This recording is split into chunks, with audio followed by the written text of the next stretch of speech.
Okay, so welcome, Namaste, Namo Buddhaya. This is Abhinav Gulecha, and we start now. Sorry, this is just a new system for me, so I'm just getting the hang of things. Um, just a second.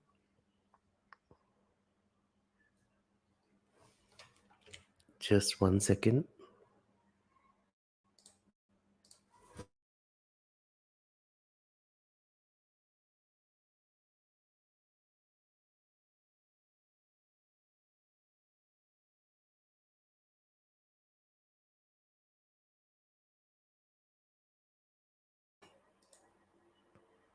Right. So we start. This is the batch two that I'm doing. I've already done batch one a couple of months back. I think it ended last month of 7 sessions where I covered the core teachings of the Buddha. So this is the batch two, and this is the session one. So the plan is that to cover everything, this batch will be like around 8 sessions. I will cover everything. So welcome to this batch two, and do join the Telegram channel. This is the Telegram channel @ Buddha Teachings 2. On this channel I will be posting any updates, and I post some small snippets of Buddha's teachings on this channel, so you can join this channel.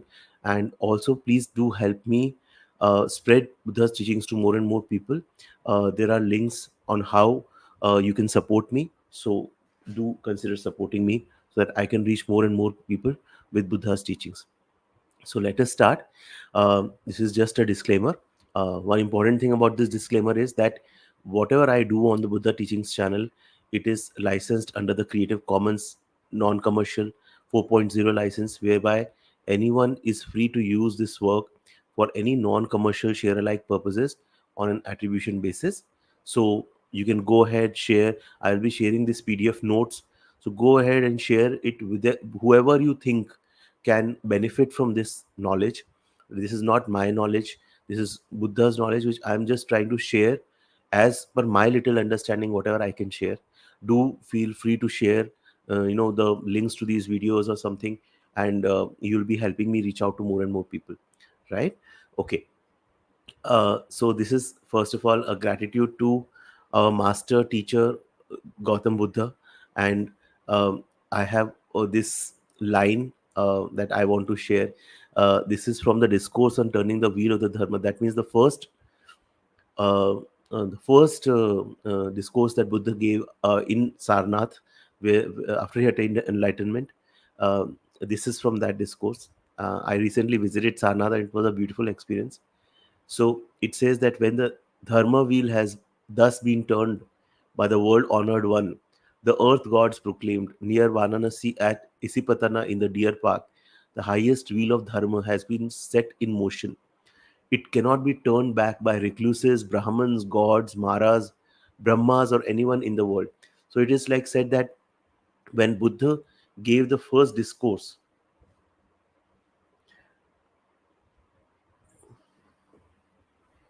Okay, the screen was a bit blur. I will just check on this. So it is just said that when Buddha gave the first discourse at that time, the 10,000 world systems shook, and and it was announced that the wheel of dharma has been turned, set in motion, and now it once it has been turned, now it cannot be set back. So this is just my attempt to, and lot of people who all we are all in the Buddha's teachings. Every time we practice, every time we study the dharma, we are actually turning that wheel that Buddha turned on that day when he gave the discourse at the Isipatana at Deer Park in Varanasi. So just 1 second. I think there is some problem with the. Is the screen is blurred?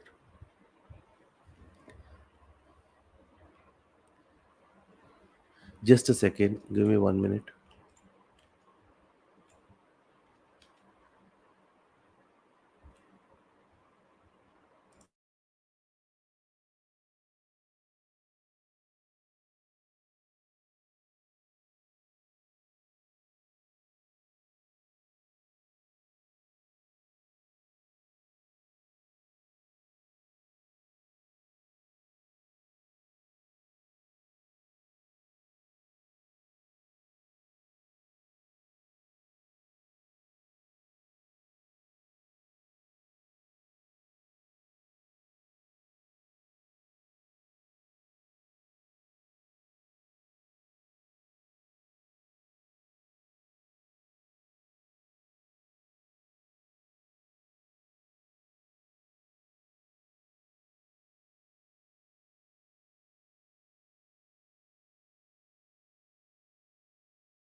Okay, sorry for the delay from my side. There is some issue. There was some issue that was getting observed in the screen getting blurred. So I don't know whether this issue is there in, you know, in one of our phones, or it is there at your end also. You can just comment and let us know if that's the same for you as well. But let's see. What I will do is that I will try. I'm just using StreamYard app for the first time, so I didn't know that this can happen. uh, didn't face this issue earlier. So let me just do this session and let's see how it goes. And right, so uh, if the skin is bar, maybe you would want to just listen to what I'm sharing.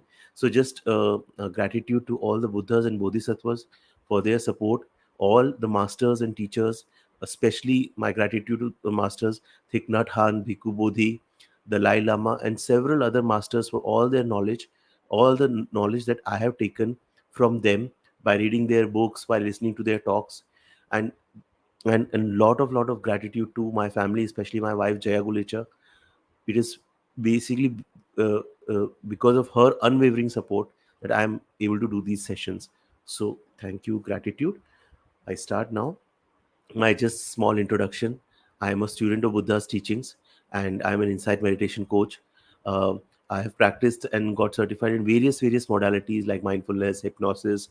I'm also a past life regression therapist, Akashic records, Reiki, EFT, lot of things. So my spiritual journey has been like 18 plus years. I started in 2005, and there a shift came in my life around end 2017, and finally I conceptualized, me and my wife, we conceptualized Lighthouse Souls in mid 2019. And then in 2020 I left my 15-year career in as a CA. I was a CA. I am a CA, and I was working with companies in Mumbai. And then finally it just, at one point, or it didn't make any sense because my spiritual calling was just too much. So we are based out of Indore. My family consists of my wife and two kids, 13 and 10. This is just my small introduction.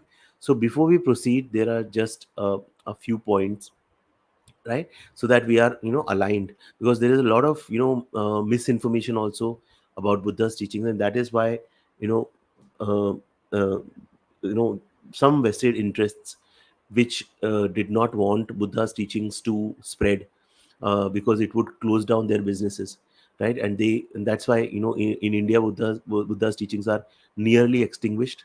And but the power of Buddha's teaching was so much that it spread across the world. So before we proceed, there are some bit clarifications that I want to give.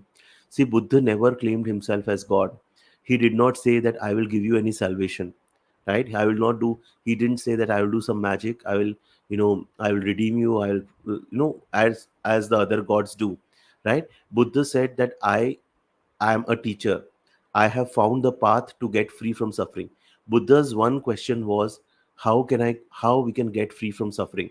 That is why when he saw the old person, the sick person, the dead person, and the ascetic, he left everything, all the, he kingly everything what he had, and he left in search of that one question. So after his penance for 6 years, he found that solution, and he said, I am just a teacher, I am a guide, I am saying do this and you will get free. I am not God, I will not promise any salvation. After his death, people made him God. People, and see, the thing is, what happens is, you Buddha said, never make temples for me, don't make statues of me. And people did the opposite. Don't worship me. And people did the opposite. They made temples, they made statues, they worship, and they did not do that one thing that Buddha wanted people to do, that is to follow his teachings, right? So we have to, that thing I wanted to bring out very very clearly, that Buddha is a teacher. Don't expect that he will, you know uh, uh, uh, give you some salvation or some magic, this thing. He tells what you do will take you, you know to the right place, and what you wrong do you do which will take you to suffering. And then it is upon us what we want to do.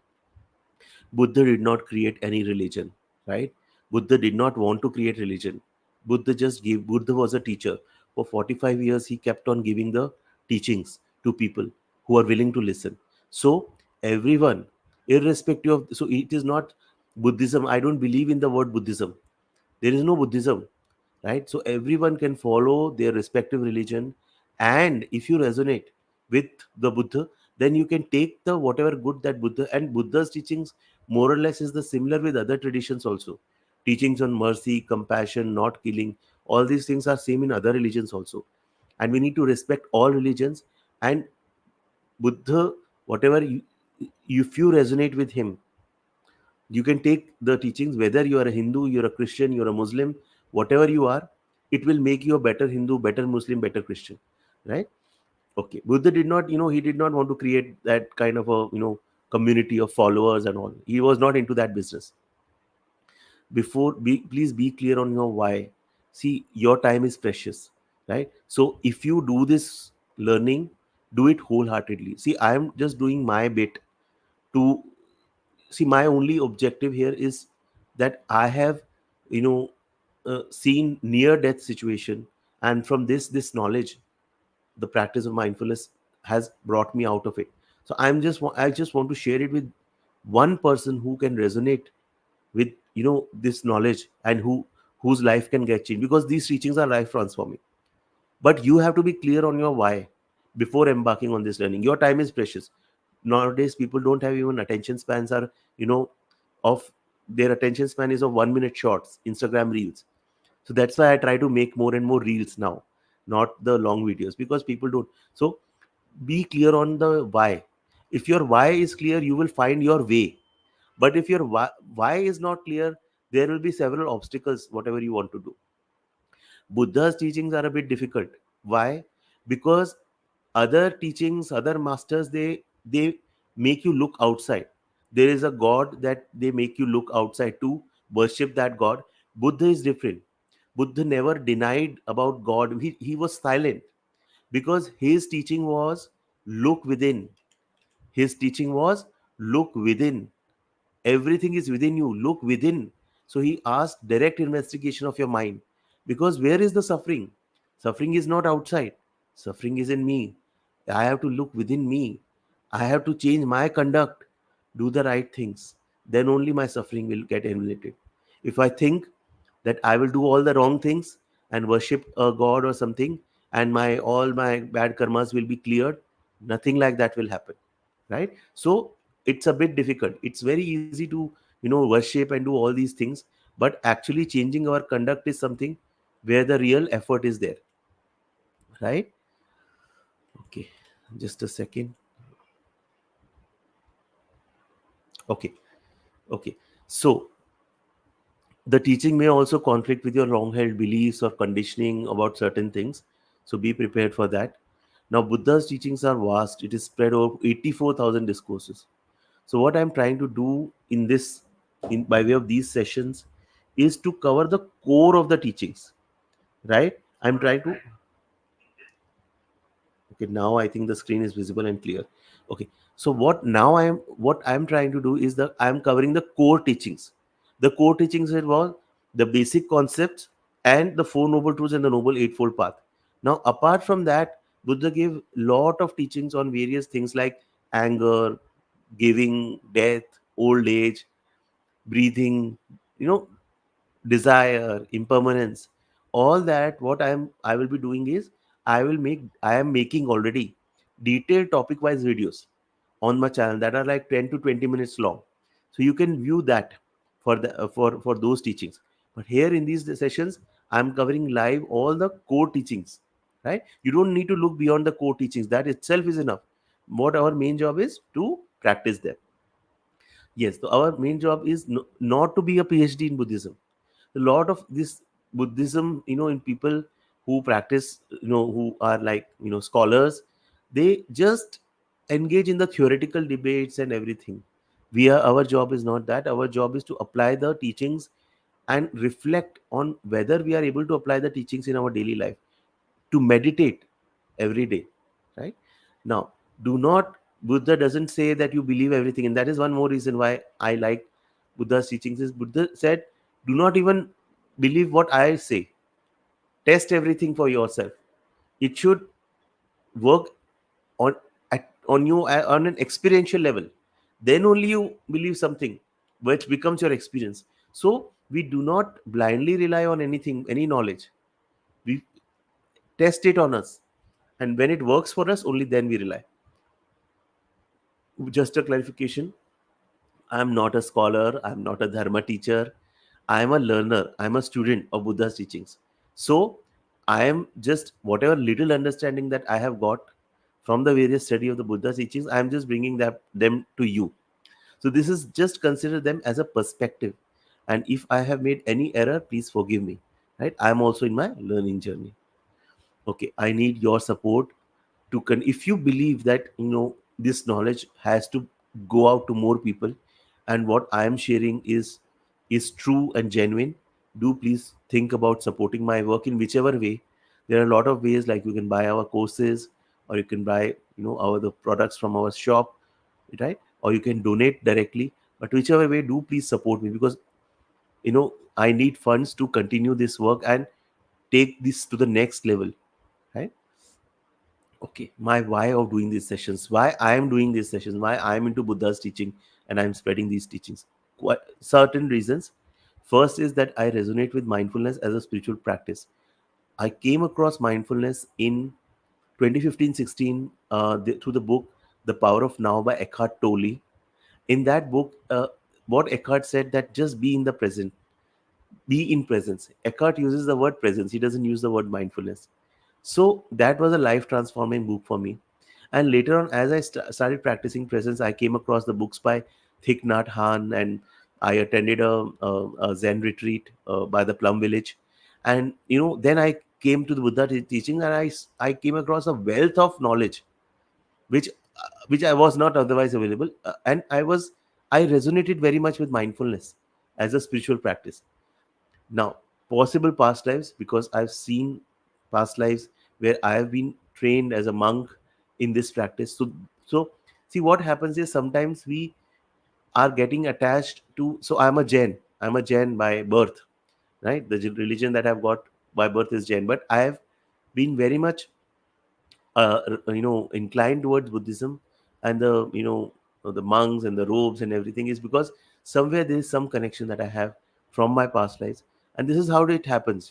Our past life impressions do impact us in this life also.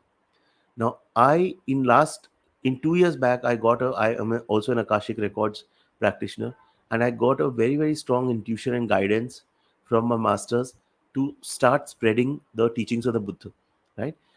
So that was one big factor where I resisted for 2 years. I was into a lot of things and everything, and finally that jolt was given to me to start spreading the teachings. And I visited Sarnath recently, which completely clarified what I need to do with my life. Now, I was saved in 2021. There was a very, very difficult phase of my life where I would have either gone into deep depression or I would have committed suicide. And it is in that time, these teachings, and especially the practice of mindfulness, they came to my rescue. Otherwise, it would have been, I don't know what it would have been, right? And I was not even aware of the insight, the practice of vipassana, the insight. And in that difficult situation, actually I started practicing that vipassana, that insight, just observing my sensations, my body, observing everything. And then later on I realized, oh, this is insight, this is vipassana. And every Monday now, 8 p.m., I will be doing the session on insight meditation, where I will be giving the instructions for 10 minutes, and then we will do a 15-minute silent meditation, vipassana meditation, right? So do try to join that also. Now, one more reason why my why of doing these sessions is that when I attended in 2019 the Zen retreat, there were participants across the world, and there were only two participants from India. One was I, and one lady was there. And my frustration was that in the land where Buddha got enlightened, why is that the Buddhism is not practiced in this country? His teachings have been totally totally extinguished. And then when I started to understand why this happens, then I realized that it's one is that the teachings have got lost because of various reasons, and second is that the teachings have been suppressed because there are certain elements in the society whose business would get affected if Buddha's teachings would spread. If people would have started following Buddha's teachings, their businesses would shut down. right? The example for this is the movie Oh My God, which came in 2013, similar to that, right? So Buddha doesn't didn't say, Buddha never encouraged all these rituals and all these things. Buddha said it's all about your karma, right? So a lot of people whose business is cheating people in the name of conducting rituals and all these things, only that particular section of the society that started giving wrong misinformation about Buddha's teachings. So even when I opened the channel, started sharing the knowledge, I got hate comments and everything, but they do not deter me. They even motivate me further, right? So if I make two videos and if I get a hate comment in a day, I make four more videos, right? So that was my one frustration also, to see that in the land where Buddha got enlightened, in that country itself, the teachings have been totally suppressed. So the time has come that these teachings will not be suppressed anymore. These teachings need to reach out to people, and Buddha is the son of India. And India should be proud to have a son as a Buddha whose teachings have gone throughout the world, right? So that are my ways of doing these sessions, right? So what important thing what I'm trying to bring here is, one is that I want to share my side of the story, my personal side, and second is to tell you that your why has to be very clear, right? Why you want to study Buddha's teachings, right? Okay. Now, coming to the session plan, let's discuss. So today's session is more of, we'll be kind of preparatory things. We will understand two, three concepts and we will close. And from the second session onwards, we will straight away, dive deep into the teaching. So the total session, the content I will plan to cover in around 8 sessions. Last batch I did, it was like 7 sessions. This time I will try to cover it in 8 sessions. Right. So thank you so much, Jaya, for telling me. Yeah, I know that the screen, I think, is right, clearly visible. Thank you so much. So I will cover it, try to cover it in 8 sessions, 8 weeks. The timing will be every Thursday, 8 p.m. IST. That will be the time of the session. And the duration of the session will be around 1 hour. I will try to wrap up in 45 minutes. And if we then after that, if there are any questions, I will take that. Join the Telegram channel, Buddha Teachings 2. So you go in Telegram and you type in the search bar Buddha Teachings 2. This is the channel where any updates on the session. So suppose if I'm not doing the session on a particular day because of some, I'm not well or something, I'll put that update. Or I every day I share some snippets on Buddha's teachings. So you can join that Telegram channel to get the update. Session will be on this YouTube live.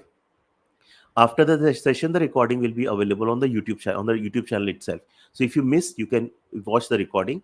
These notes, the updated notes, so every time I do the session, I update the notes basis my new understanding. So the updated notes, already they are available from the last batch, they are available. If you want, you can contact me and I will give it to you. But the updated notes after the 8th session is over, I will post it on the Telegram channel, so you can download. There is a comprehensive notes that I have made, all these exact notes, so you can refer them for your learning. The session will continuously see as I am doing these sessions, I am myself evolving. And it's like said that, if you want to learn, start teaching, right? If you want to learn better, start teaching. So every time I share anything, knowledge, I am developing myself, I am learning myself, and I am trying to capture all my new learning by way of updating the PPT and the content and everything. So the sessions will continuously refine, and any feedback that you have, you can share it on WhatsApp. The number is 7700953810. On this you can WhatsApp and share any feedback for improvement. I will consider that, so do please share. Now, how to make the best use of these sessions? See, it's all about your diligence, right? If you want to really be diligent and want to cover it, all the learnings, attend all the sessions live or view the recording as you prefer, right? Do not miss any session, because the sessions build up on each other, right? So, attend the sessions either live or the recordings side by side. I will ask you, if possible, read the few pages of this book. It's the book is Fundamentals of Buddhism by Peter Santina. This is the link. Uh, I also today in the Telegram channel I have shared the link to this book. You can just download this book. It's a free ebook. So all credit to buddhanet.net website. and Peter Santina for making it available. So this is a series of lectures that Peter Santina gave on Buddhism and the Buddha's teachings. So you can side by side read them. See, I want you to get perspectives from various places, right? So this book will be a very good companion to your learning. Then create a journal. See, it's very, very helpful. Journaling is something which I really, really advise. That what it happens is when we journal our learning, it solidifies our learning. So create a journal. It can be something like a rough register or something. First of all, record why, one para, why you want to learn Buddha's teachings. Second, after every session that you listen, just journal the learnings, at least 5 6 points, 3 4 points. What are your top learnings? And you can journal every day your experiences in applying the teachings in daily life. This will be very, very helpful. It's optional, but if you can do, it's helpful. Start doing insight meditation every day. Start practicing this insight meditation. This insight meditation I will talk more about in the Monday 8 p.m. Session. Insight meditation was told by Buddha in the Satipatthana Sutra as the only way, the most direct way to reach nirvana, to liberate yourself from suffering. Right. So I was very late in coming to insight meditation. Right. See, every one of us, we have our learning curve. So I, did lot of other things, and very, very late I came across in 2021, when I was having almost a depressive episode. There I started just implementing this without knowing that this what I'm doing is insight meditation only. Then I came to the knowledge of Mahasi Sayadaw, and I started practicing formally the insight meditation. So do not be like me. Do not waste your time, till what I have done. So that's what I'm just giving you, that push to start doing insight meditation. Join a couple of sessions, the live sessions. Let's do it together. And once you are clear on the basic, it's very, very easy. Once you get the basic hang of it, then every day practice insight meditation. So Mahasi said very beautiful thing is that every moment that you are mindful, what you are doing is that you are like cutting the wood with a axe, with a small axe. Now, what is the wood? The wood is the latent defilements that we have. The wood is the latent, unconscious garbage, the tendencies that we have: anger, blame, resentment, hatred. They are all there in our subconscious. See, the problem with all the new age things like affirmations, NLP techniques. So I know about NLP, I know about affirmations and lot of these things. The problem is that they do not address the root. And the unconscious, there are so many things that are going on. So it's very, very important to clear them in the unconscious. And a very, very good practice to clear them is the practice of insight, which is also known as the Vipassana meditation. Now, there is Vipassana meditation in the tradition of Goenkaji, SN Goenkaji, the 10-day the courses. I do not practice in the Goenkaji's tradition. I have a high respect for that, but I practice in the Mahasi Sayadaw's tradition, who's a Burmese monk. So you can join the Monday 8 p.m. session to get the instructions and get started. Start being more and more mindful, right? So Buddha's teaching is all about not only the study, but one thing about being mindful, right? Walking, while eating, while listening, be aware. Be aware of your body, be aware of your eating, be aware of your listening. That is what slowly we have to be more and more mindful, right? Now, if you need any personal support, one-to-one support from me, you can get a one-to-one paid consultation. So that consultation I cannot keep it free because I have to also pay my bills, right? So this will be a paid consultation with a normal charge. If at all you feel that you want to talk to me one-on-one to get your doubts resolved, you can take a paid consultation. The link is there, right? Now, beginner learning resources. These are the some books that as a beginner you can read. So one is the book for the next 2 months. You can focus on this book, Fundamentals of Buddhism, Dr. Peter Santina. The link is there given. Heart of Buddha's Teaching, this is another book. This is very good book. Then What the Buddha Taught, this is also available, a free book that is available, that is there by Valpola Rahula. Then there are some introductory courses which is available on YouTube. Series of videos by Bhikkhu Bodhi, very learned and famous monk, American monk.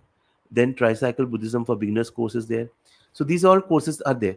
Now I am also working on some courses on Buddha teachings and insight meditation. So these will be paid courses. So If you are interested, you can WhatsApp on this number, and once they are ready, I will just ping you that it's ready, right? Okay. Now we come to the agenda. What will be the agenda of the 8 sessions that we have, right? What will be the agenda? So first we'll discuss the life story of the Buddha, how the teachings are organized. Vast teachings are there, but they are organized in a very beautiful way. Then we'll discuss a bit about the main traditions in Buddhism. Then we discuss about three refuges. Then we'll come to the basic concepts, the three refuges or the triple gems. We'll discuss the very, very important five precepts. Then we'll discuss again a very important thing called five remembrances. Buddha said five things you should remember every day. Then we'll discuss five aggregates, three marks of existence, dependent origination. Then we'll discuss the concept of karma, rebirth. Buddha paid a lot of emphasis on karma, and the kind of, the knowledge that Buddha has given on karma, it is like unparalleled. If you want to learn about karma, just follow what Buddha has said on karma, right? So karma, rebirth, nirvana, then realms of existence. How many realms of existence are there? And depending upon karma, we go to those realms. So there is no choice. You do a particular karma, and then you have to choose. It's a choiceless process where you end up in a particular realm. So Buddha's whole thing was, start doing good karmas today, start doing good deeds, start giving, start doing positive, helps people, because that will decide which realm you choose, right? Then five spiritual hindrances. That means when you start the practice, whatever the teachings of the Buddha, there will be certain hindrances that will come. So what are the hindrances? What are the four nutriments? Then the four noble truths and the noble eightfold path.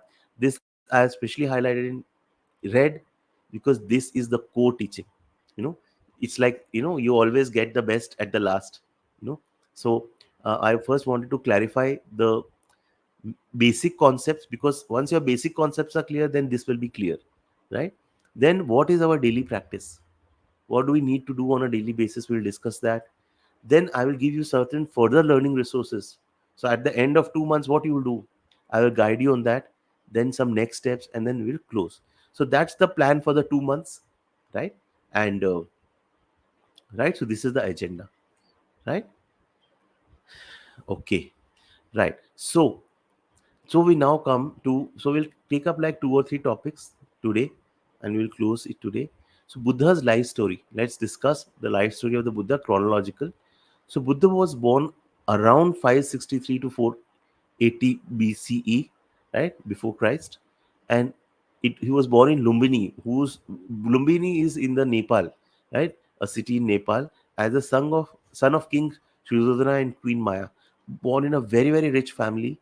And his father got that got to know from someone, a fortune teller or someone, that your son may become a monk. And he was very worried. So what he did was that he kept his son engaged in all the worldly pleasures that a prince can get, kept him away from suffering, because he did not want his son to be exposed to suffering. But so he was raised in luxury and shielded from the realities of life. He got married and had a son named Ravla.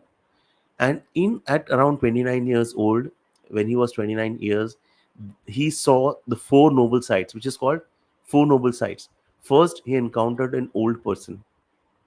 Then he encountered a sick person. Then he encountered people who are carrying a dead body. And then he encountered a wandering ascetic. Now, this prompted him to question the nature of life, the aging, sickness. Now, see and reflect how deep Buddha's, the sense was. You know, we will see the same things. We have seen the same things. Old person, sick person, corpse, ascetic. It has not struck in us. But Siddhartha's, the consciousness was so refined that when he saw that, he just realized that life is suffering. There is so much suffering. And there was this one question in him, that how to get free from this suffering, right? So at around 29, he left behind all his real life, family, possessions to become an ascetic. He went away into the forest seeking the answer to that question, how to be free from suffering. And when I see that, when I see Buddha, you know, I see my own question of seeing suffering in my own life. I see that same question in me also. That same question, that why so much suffering? What's the reason of this suffering? Right? So that, kind of inclines me to the Buddha's path. Now, 29 to 35, 6 years, Siddhartha. So he did not become a Buddha. Buddha is the word for the awakened one. Buddha was the word that was given to him by some kids, right? When he got awakened, his name was Siddhartha. So he practiced rigorous asceticism, like he self mortification. He thought that if I give pain and punishment to my body, I will be enlightened. It did not happen, right? And then he consulted various teachers. So what happened was that lot of teachers he met, but they said that we can only take you to a certain direction, to a certain level. After that, they said, sorry, I don't know more than this. You consult someone else. See, the thing what happened was, see what the Buddha taught about the concentration and the samatha practices and all these things, yogic practices, were there before him also. So he did not contribute there anything much in that. What he realized was that you make the mind as tranquil and calm as possible, and you get all the spiritual powers and the siddhis and everything, but still the person is not free from suffering. He gathers good karmas, and then he will remain stuck in the cycle of suffering. He may go in the heaven realms, but then he will have to come back in the human or the lower realms. Buddha's question is, what would free me from this cycle of suffering? And then he got frustrated and finally said that I will meditate under this bodhi tree, and I will just meditate till I die or I get enlightened. And it is said that when he meditated, he got the knowledge of vipassana, the insight, the insight into the impermanence of everything, that everything is impermanent. There is no permanent self, and everything is suffering. And that insight, that wisdom, was what freed him, was what made him the Buddha. So, Buddha's biggest contribution is the practice of insight, the practice of wisdom. That was the missing link in the spiritual world, what Buddha gave, right? Okay, so at 35, he sat under the bodhi tree and he got enlightened. There's a beautiful story, is that when he was getting enlightened, Mara, who is the personification of all the negative qualities that we have, hatred, evil, he tried to tempt him in all the ways, through lust, through temptations, and through anger, through and Buddha was unmoved. If you visit the Sarnath temple, they have made a, brilliantly they've depicted it in a visual format, that Buddha was just sitting, and there was like Mara, who's like, through dark forces, they were attacking the Buddha in various ways. Then they were like, women, who were like, tempting him, and Buddha was just in his meditation. So that was the stage where finally Mara withdrew. He said, I give up. This man, you cannot do anything. He And at that time, Buddha got awakened. And when he got awakened, the boys in that village, they named him, the word was given to him, Buddha, which is the awakened one. So Buddha is not a person. Buddha is the quality of awareness. The Buddhist monk Thich Nhat Hanh says that Buddha is a quality of awareness which all of us have. We are all of us Buddhas. Only we have, some of us have nurtured that quality within us, some of us have not nurtured that quality. But in the seed form, we all have that quality. So every time we are mindful, every single moment that we are mindful, we become the Buddha, right? And Buddha becomes us. So Thai beautifully says that we can not be part full-time Buddhas, but we can all, in our various ways, we have 86,400 seconds in a day. We can all be part-time Buddhas at least, right? Okay. So after his enlightenment, Buddha, first of all, he was confused. He said, and it is given in the Dhammacakra Sutra, that Buddha said, what's the use of sharing all this information? I myself have obtained this information after so much penance, so much difficulty. Who will be there to hear it? Will there be people who will be adequately, their consciousness level would be that much that they will understand what I'm trying to say? So, and he was about to, say that I don't want to share that information. And it is said that at that time the Brahma came to him and said, no, there are, so there are two kinds of people. So Buddha's question was that there are two kinds of people.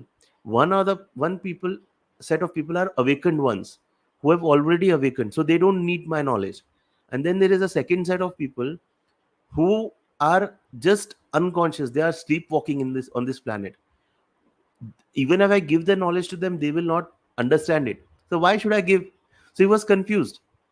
And it is said that he waited for some 49 days. He was that in that confused state. Should I give the knowledge or not? Then Brahmas came and said that no, there are people who have little dust in their eyes. That means they are neither fully awake nor they are fully unconscious. They have a little dust. Your teaching is for those people who are awake but they still have certain limitations. Your teaching will liberate them. So start teaching. And then Buddha said, okay, I will start teaching. Right? So that was how Buddha was convinced that you start the teaching. Right? Because the Brahmas and the Devtas and all the higher realm, Devas, they actually knew that Buddha was going to come, because he had done so many good deeds, so much of penance in his previous lives, that in this life he was actually destined, somewhere he was destined to become the Buddha, and his knowledge had to be shared. So they were very worried that he should share the knowledge, otherwise it will all get wasted. So finally and thankfully and luckily Buddha said that okay, I will share the knowledge. Right? So then what he did was that now he was not sure what to do. Then he said, okay, let me teach to the first, the my five friends. So there were five friends of the Buddha who said that, who had like actually, boycotted him, kind of, that he, so first he was on the path of self mortification, and he realized that no, I should no not punish my body. So he started eating food, and they said he has started eating food, so he has lost the way. But then those five friends, when they saw him coming to him, they realized that there's something different in him. And then they bowed to him. Right? And then Buddha gave the first discourse, which is the first sermon, the Dhamma Chakra Pravartan Sutra, to these five ascetics. And it is to whom, when he gave the discourse, those were the four noble truths in the Noble Eightfold Path, what the Buddha gave. That's the first discourse. And it is there, it is said that when he gave that discourse, 1,000, no, sorry, not 1,000, 10,000 world systems shook. And it was said, there was this announcement that happened, that this knowledge, it has started, the wheel has turned, and no one can now turn back the wheel. Right? And then 45 years he went, kept, so his basically teachings was, he was, going around in the North India, Bihar, the UP, till Haryana, and the places where, all this within India, and Nepal and all these things. So he was traveling, giving discourses on the various aspects, in whichever language they understood, which Magdi, in the Magdi and Pali languages, he gave them. Because see, and he had this art of adjusting his discourses to the way people were willing to absorb. So he gave in the regional language, and in using various similes, or various analogies. So he kept giving discourses for 45 years. Right? And death was in Kushinagar, so where he entered parinirvan, and he released himself from the cycle of rebirth and suffering. Right? So that's the Buddha's life of 80 years. Right? Now, how Buddha's teachings are organized? See, Buddha traveled, and gave the oral teachings. And after his death, I think 3-4 months after his death, it was all the arhants. Arhants means all the liberated ones. His disciples who got liberated, they all came together, and then that they said, let's put the teachings, whatever we have heard, into writing. So that is how the whole writing process began. Right? And the writings, they form part of the Pali canon, the Tripitaka, right? Three baskets. Right? So Tripitaka, which is also known as the Pali canon, is the foundational collection. These are the actual original teachings of the Buddha, right? And they are further divided in three sections. So first is the Sutta Pitaka, the basket of discourses. Now this may seem complex, but it is not that. Sutta Pitaka, the basket of discourses, is the collection of the discourses on the various aspects, right from the Dhammachakra Pravartan Sutra to the Majjhima Nihayaka to the number discourses, Anguttara Niyaka. Lot of things are there. This is the basically collection which we are lay people, what what is relevant for us, right? So it contains all the discourses, the Satipatthana Sutra and everything. Second is the Vinaya Patika. Vinaya Patika is the rules and guidelines for monks. So if you become a monk or a nun, then there are some special guidelines for you. Then for those people, they have the Vinaya Patika. Third is the Abhidhamma. Abhidhamma teachings are the higher teaching, where basically the scholars, the arhans and the scholars, they kind of analyze and do have the advanced commentaries on the Buddha's teachings, right? So they are like more of commentaries. So what is relevant for us is, if you want to study the discourses, is the Sutta Pitaka, right? Then there are Mahayana Sutras. Now, what happened was that Buddha's knowledge started spreading far and wide. So wherever it went, it adjusted very well to the culture of the area and all, right? So in China, to Japan, to Korea, and all these places, Thailand and all. So then there was a new branch of Buddhism that sprung, which is called the Mahayana Buddhism, and they devised their own sutras, which were kind of an expansion to the teachings of the Buddha. They were not actual Buddha's teachings, but they kind of elaborated and expanded on the core teachings of the Buddha, right? So, like sutras like Lotus Sutra, Heart Sutra, Diamond Sutra, these are Mahayana Sutra, right? So this is another collection. So if you practice in the Mahayana tradition, then you can follow these things. Then there are commentaries. Lot of commentaries are there on various practitioners that have written. So these are the main ways Buddha's teachings are organized. First is the Tripitaka, which contains Sutta Tripitaka, Vinay, and Abhidhamma Pitaka. Then there are some Mahayana Sutras, and then there are some commentaries, right? So that is there. Okay. Now we will just take up this thing, main tradition in Buddhism, and then we will continue and we'll close for today. Okay. Now there are many various traditions in Buddhism, that even in Buddhism, different traditions were there.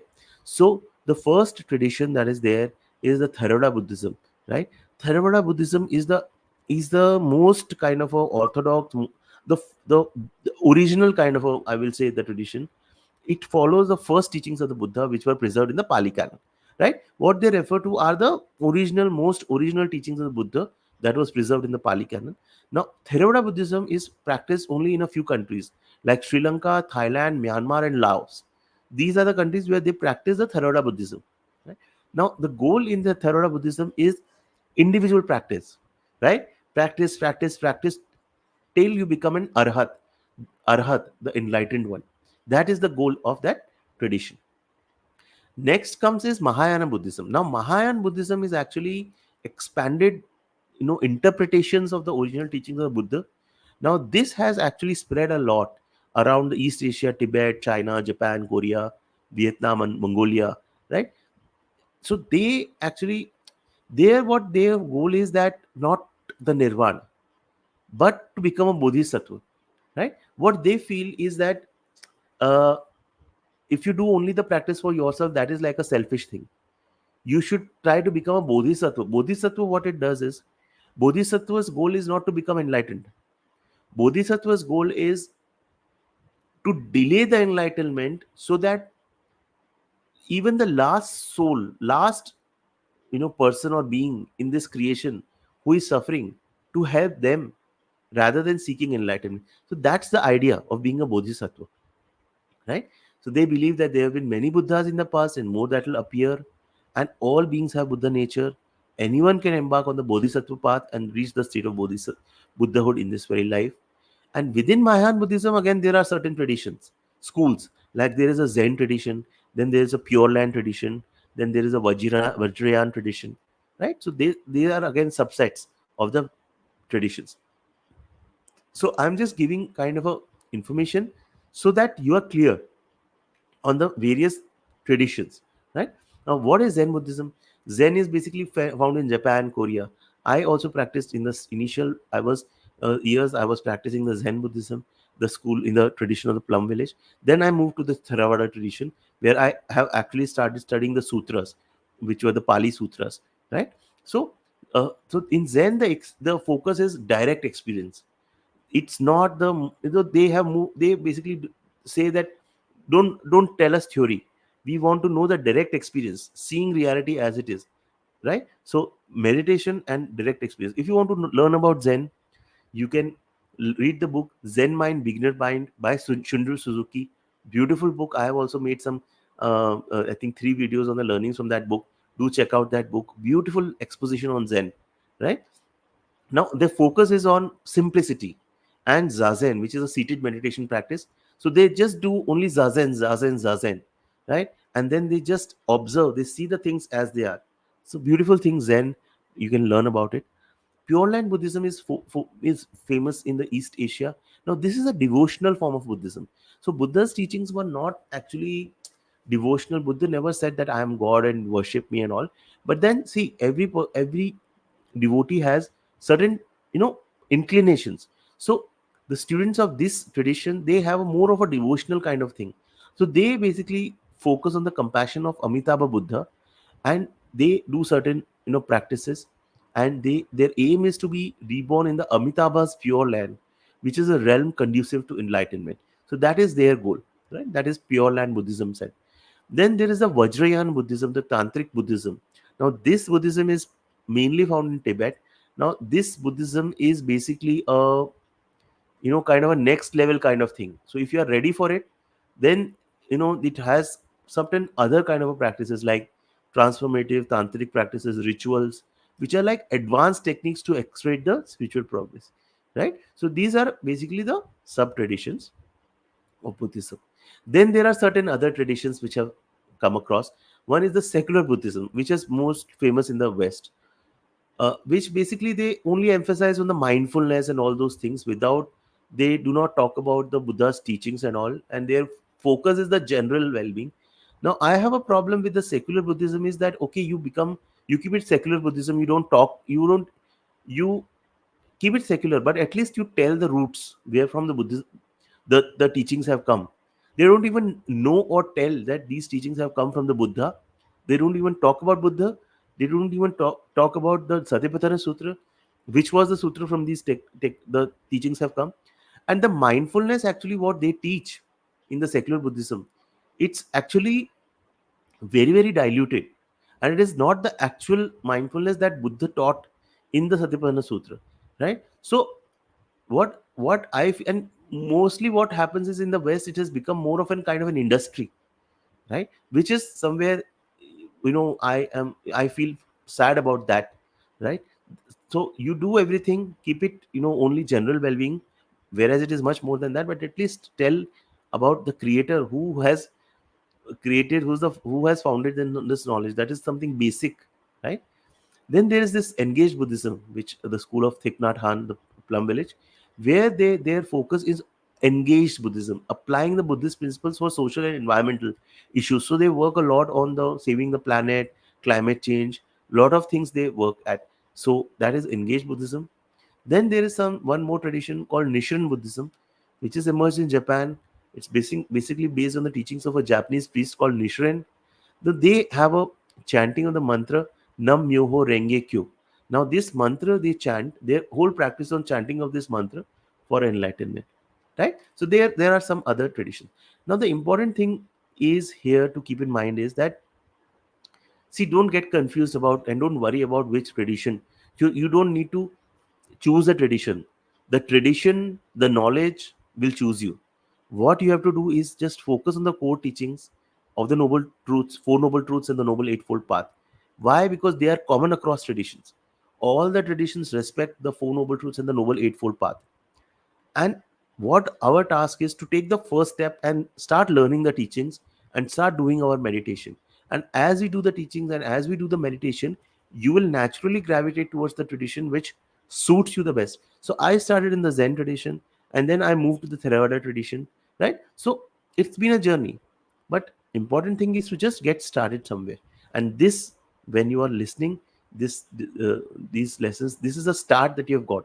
Just focus on this start, and the ways will open up for you. Okay, so what we will do is that I will close it today at this point. Other traditions in Buddhism. Next session onwards, we will take up the directly start up with the five remembrances and the other topics, right? So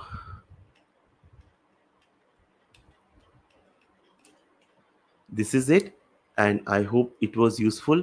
If you have any questions, you can ask, or you can put in the comments section, and I will share my response. So do please join the Telegram channel at the rate Buddha Teachings 2, and I will be posting more updates on these sessions. So thank you so much. Sorry for the delay that in the start, about the screen getting blurred and everything. So sorry for that. We just lost a few minutes there, and thank you so much for participating. It was a pleasure for me to share these teachings in whatever little way I could. I hope they were useful. Namo Buddhaya, Namo Buddhaya, Namo Buddhaya.